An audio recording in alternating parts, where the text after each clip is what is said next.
Welcome back. હવે વાત સમાચારોમાં આગળ વર્ષા પર. અમદાવાદ ગાંધીનગરના નાગરિકો માટે મોટા સમાચાર સામે આવ્યા છે. આગામી 2 દિવસ અમદાવાદ ગાંધીનગર પર ભારે રહેશે. હવામાન વિભાગે બંને શહેરોમાં ગરમીને લઈને રેડ એલર્ટ આપ્યું છે. અમદાવાદ ગાંધીનગરમાં 2 દિવસ ગરમીનું રેડ એલર્ટ. અમદાવાદમાં આજે પારો 46 ડિગ્રીએ સ્પર્શ્યો.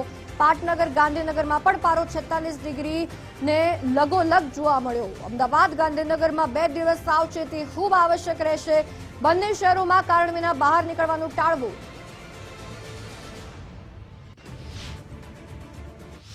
हीट वेव वार्निंग की बात करेंगे तो हीट वेव की वार्निंग दी गई है डे 1 से लेकर डे 4 तक। और मैक्सिमम टेम्परेचर की बात करेंगे तो मैक्सिमम टेम्परेचर आने वाले 4 दिनों के लिए 9 लार चेंज में रहेगा। उसके बाद टेम्परेचर में ग्रेजुअल फॉल होगा।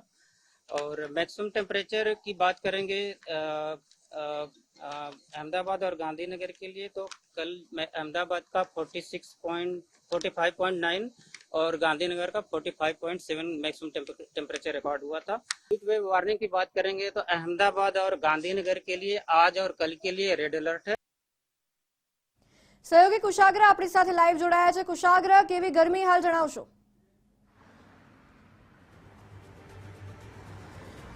બિલકુલ કશિશ, જો ગરમીની વાત કરવામાં આવે તો તપતું ગુજરાત, કારણ કે ગરમી અત્યારે રેકોર્ડ બ્રેક જોવા મળી રહી છે ગુજરાતની અંદર. અમદાવાદ અને ગાંધીનગરની જો વાત કરવામાં આવે તો હાલ એસજી હાઈવે પર અમે ઊભા છીએ, પરંતુ એસજી હાઈવેની જે હાલત છે તે ખૂબ જ ગરમીની અંદર જે અસહ્ય ગરમી છે તેનો પ્રકોપ અહીં આગળ અત્યારે મહેસૂસ થઈ રહ્યો છે. કારણ કે 2 દિવસ હવામાન વિભાગે પણ અમદાવાદ અને ગાંધીનગર માટે રેડ એલર્ટ જાહેર કર્યું છે. અને સાથે સાથે રોડ છે તે પણ જે ભાણું શેકાઈ જાય, ભાણું તૈયાર થઈ જાય તેવો રોડ અત્યારે તપી રહ્યો છે.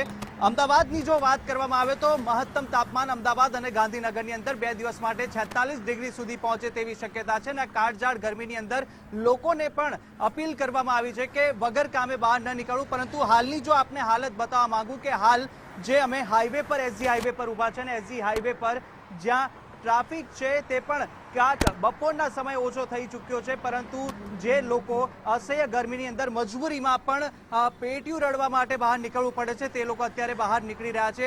અને ન માત્ર દિવસ દરમિયાન પરંતુ રાત્રિના સમય પણ અમદાવાદની અંદર પારો 40 ડિગ્રી ઉપર જોવા મળી રહ્યો છે. અને રાત્રે પણ જે ગરમીનો પ્રકોપ છે તે લોકો મહેસૂસ કરી રહ્યા છે. ગરમી વર્તાઈ રહી છે. અસહ્ય ગરમીને કારણે તંત્ર દ્વારા પણ તકેદારી રાખવા માટે લોકોને સૂચન કરવામાં આવ્યા છે. આનું કારણ એક બતાવવામાં આવી રહ્યું છે કે રાજસ્થાન અને પાકિસ્તાનના જે રણ વિસ્તાર છે તેની અંદરથી જે પવન ફૂંકાઈ રહ્યા છે તેની અસર ક્યાંક ગુજરાતમાં હાલ જોવા મળી રહી છે. અને તેને લઈને જે ગરમ વાયરા છે તે હાલ ગુજરાત તરફ આવી રહ્યા છે અને તેની અસરના કારણે હાલ લૂ લાગવાની અને જે ગરમીની બીમારીઓ છે તે થવાની શક્યતા પણ જોવા મળી રહી છે. ગરમીને કારણે અનેક લોકો હાલ બીમાર પણ પડ્યા છે. રાજ્યભરની અંદર અમદાવાદ શહેરની અંદર પણ અનેક કેસ છે ગરમીને કારણે નોંધાઈ રહ્યા છે. પરંતુ જે રેગિસ્તાન રણ વિસ્તાર છે રાજસ્થાન અને પાકિસ્તાનના તે તરફથી જે વાયરા આવી રહ્યા છે તેને લઈને ગરમીની અંદર વધારો થયો છે. 10 દિવસ જે ગરમીનો મારો આપણે સહન કર્યો ત્યારબાદ હવે વધુ 2 દિવસ છે તે 45 ડિગ્રીથી વધુ તાપમાન રહેવાની આગાહી હવામાન વિભાગ દ્વારા કરવામાં આવી છે. અને 4 દિવસ આ તાપમાન છે તે આ પ્રકારે યથાવત રહેવાનું છે. પરંતુ કહી શકાય કે 4 દિવસ બાદ ગરમીના જે તાપમાન છે તે તાપમાનની અંદર 2-3 ડિગ્રીની શક્યતા પણ હાલ સેવાઈ રહી છે. આગાહી એવી કરવામાં આવી છે. પરંતુ 4 દિવસ નહીં, પરંતુ આ જે 2 દિવસ છે તે વધુ સાવચેતી રાખવાની જરૂર છે ગરમીની અંદર. કારણ કે 2 દિવસ હજુ પણ ગરમીનો જે પ્રકોપ છે તે અમદાવાદ અને ગાંધીનગર સહિત રાજ્યના અનેક વિસ્તાર છે, ભરૂચ સહિત જે પણ દક્ષિણ ગુજરાતના મધ્ય ગુજરાતના વિસ્તારોની અંદર જિલ્લાઓની અંદર આગાહી હાલ હવામાન વિભાગ દ્વારા ગરમીને લઈને કરવામાં આવી છે. કશિશ, આભાર કુશાગ્ર સમગ્ર વિગતો બદલ.